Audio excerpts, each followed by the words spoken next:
All right, thanks so much, Joy. Well, after several days of demonstrations with absences in many schools in what has been called the, quote, teacher flu, thousands of teachers responded to the call for a massive protest to try and persuade government authorities to implement changes in the plan of adjustment of the debt that will cut their pensions and also to request better salaries. Our Francis Felix reports.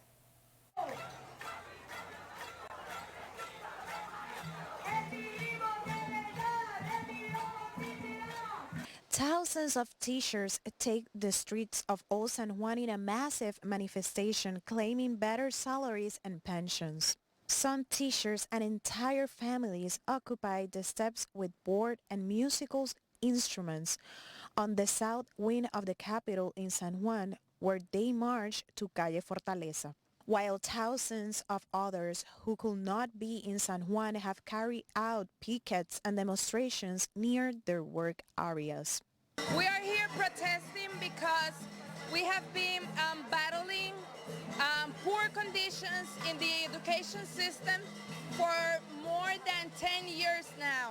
The retirement plan, they're gonna cut our pension fund. We don't receive enough good wages. I'm here because it's gonna be, my retirement is gonna be in 6 years. And now the government wants me to stay and work for 14 years, and I'm not gonna do that till 63, okay? I've been working for 25 years for the children of my Ponce, Puerto Rico, right in the south of the Puerto Rico, and I'm not gonna stay. I'm tired, I wanna go home, I wanna enjoy my family, and I'm here for me and for all the teachers of Puerto Rico. I'm here because I'm a teacher and I think I deserve a fair retirement, and those weren't the conditions that I signed on when I became a teacher, which I do have a vocation, but that doesn't mean that I'm going to give up certain benefits just because we need to pay off a debt that wasn't incurred legally and also is up in the air as to why we should be paying this debt. My retirement shouldn't be going to pay this debt. My retirement should be going to pay me after years of service to students who I am dedicated to, and I need to also show them that they need to protect the middle class and fight for justice in terms of salaries, fair salaries, and the government to be able to allocate those salaries to the people deserving who offer services to the public and to everyone. That's why I'm here today, and I will continue to be here every day that they ask me to be here, because I think it is very important to fight for what is right and what is correct, and this is the correct thing to do. This week, the Governor Pedro Pierluisi and the Secretary of the Government will have a meeting with leaders of education where the Federation of Teachers expect less talk and more action. In addition to the absence and the protests in front of the schools, organizations that represent the teachers file a motion to request that the implementation of the adjustment plan be stopped while its approval is appealed. Also, they will be consulting the registration for a possible indefinite protest. From Old San Juan, Puerto Rico, Francis Felix. All right, thanks so much, Francis. In the meantime, governors from the U.S. territories, including the Virgin Islands and Puerto Rico, were in Washington, D.C. this week, giving Congress an update on our economic and domestic status from recovering from the pandemic and natural disasters. And as our One Caribbean News Washington, D.C. correspondent Rachel Knapp reports, the governors also pushed for equal treatment for the territories.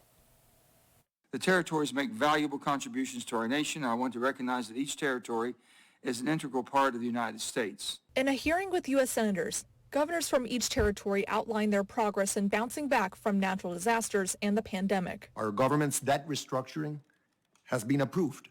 The rebuilding from the devastation caused by the hurricanes and the earthquakes is underway. 2022 will be a key year in our reconstruction with thousands of rebuilding projects for schools, housing, roads and bridges. With the help of Congress and this committee, we have endured the worst of the pandemic, and our tourism sector, nearly 1/3 of our economy, is thriving again.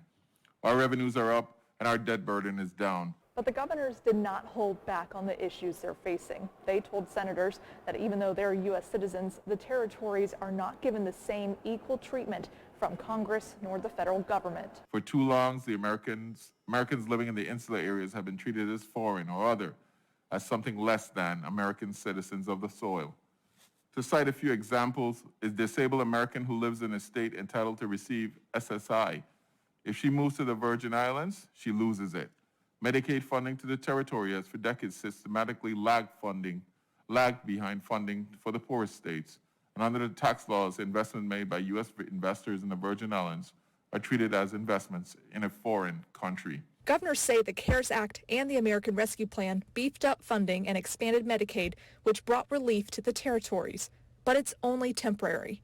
They're demanding the same benefits as citizens on the mainland. There is no question that Congress has the authority, and I would argue the moral obligation, to treat all Americans the same.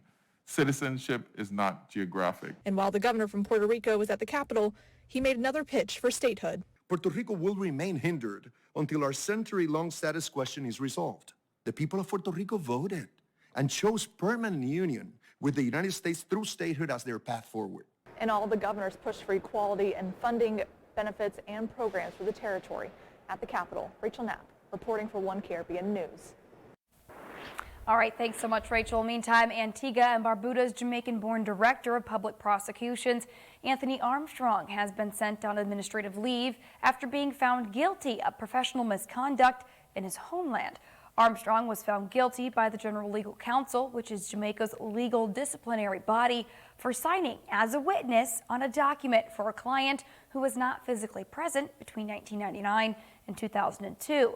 The council said Armstrong's behavior was the highest of recklessness and could discredit the legal profession. Now he is appealing the decision, but speaking on his Brown and Brown radio show over the weekend, Prime Minister Gaston Brown said the DPP has gone on leave in the meantime. He said Armstrong was found guilty by a reputable tribunal, and Antigua government does not take such things lightly. The DPP has to be beyond reproach, the holder of the office of the DPP. And unfortunately, with this judgment, the DPP has to sort himself out. My understanding is that he's going to appeal the judgment, but until such time, I don't know that it's prudent for him to serve. So I'm told, though, that he has agreed to go on special leave until such time himself out. But if he's not exonerated, I think it would be inappropriate for him to serve as DPP. But I'm happy to hear that he has taken a decision to go on administrative leave, which means that a temporary person has to be appointed to act as DPP, or a person has to be appointed to act temporarily as DPP. And this is how the system works. And switching gears now, a section of a beach in East Florida was closed last week after a barge and a tugboat washed ashore. The U.S. Coast Guard said 2 vessels were aground between Boca Raton and Deerfield Beach Thursday night just before 9 p.m. Here you were looking at aerials from that scene just last week. The vessels were heading from Cape Canaveral to a military facility in the Bahamas. They were carrying supplies like food, fuel, and ammunition. 4 people were on board and no injuries were reported. The Coast Guard says it's conducting operations to remove fuel, oil, and other pollution risks to the area. Sections of the beach may remain closed into this week. In the meantime, also off the coast of Florida, the Coast Guard rescued 10 Cuban migrants from a sinking vessel Thursday night. When guardsmen spotted them about 40 miles off the coast of Key Largo, they were wearing no life jackets. If the Coast Guard had not intervened, it's believed the migrants would not have survived the night. 4 had to be transported to Florida area hospitals for medical treatment, and 6 were repatriated back to Cuba.